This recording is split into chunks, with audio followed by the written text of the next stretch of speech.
All right, folks. Ooh, hello. A quick sidebar here. I just talked up a series that I'm running right now, and this is going to be the focus of my next issue of my tech and startup newsletter. But also, I just have been talking about it on LinkedIn every day, and I wanted to make sure to talk this up because it's a critical piece of what I do, right? So, a lot of what I'm doing is based around customer success. That is the core of my expertise. That's a lot of what I've been doing. But as I've been doing that, it's been in rapid growth startups where at any given time, you basically do everything. And not only that, but you also get a front row seat to the strategic decisions made at every single part of the process.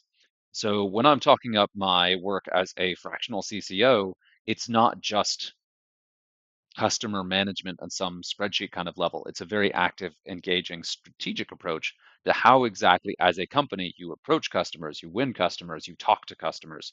And the introductory part of that is your go to market and your how do you get your first customers as a startup.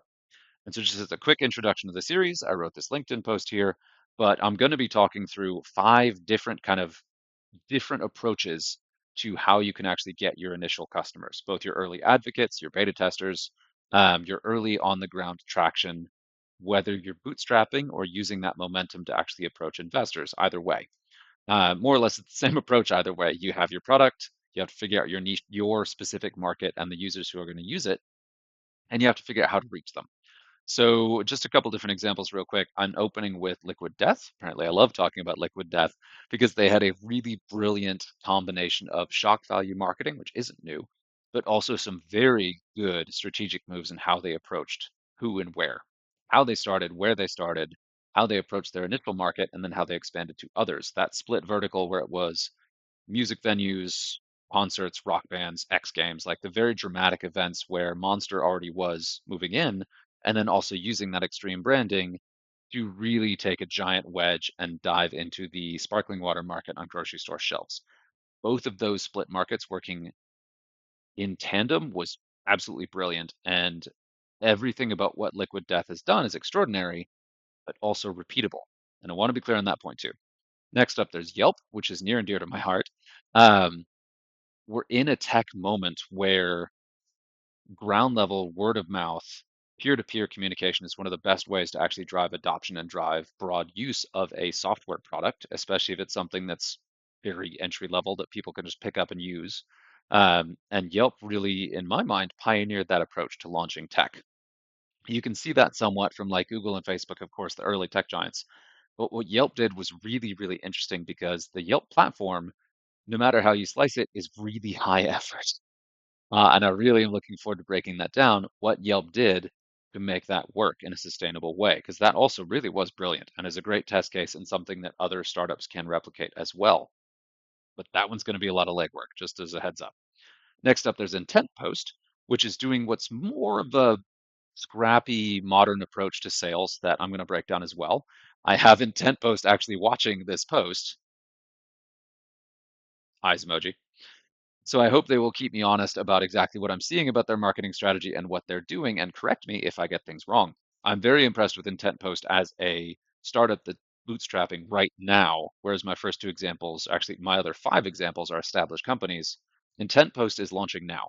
So I get to see it mid-process. I get to kind of infer what they're doing right now based on my conversations with them and also what I've seen them doing publicly. But theirs is a more traditional, a lot of the conversations that I'm having with early stage startups now are pulling the same approach: peer to peer, direct messaging, on the ground campaigning, social media campaigns, founder led marketing. It's pretty cool. And I want to make sure to highlight that because it's one of the more common approaches, one of the more effective approaches.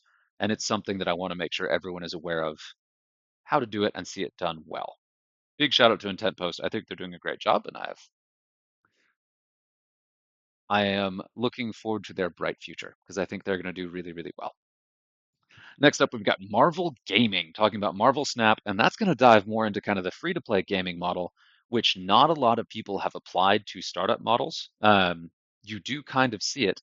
And I have an addendum on that, where like you look at LinkedIn or Canva or even Yelp that I was just talking about, all of them are free platforms that encourage you to use it and then drive broad scale user adoption and having usable features that are actual value as a way to get people on it and use it. And then they're trying to figure out how to make money.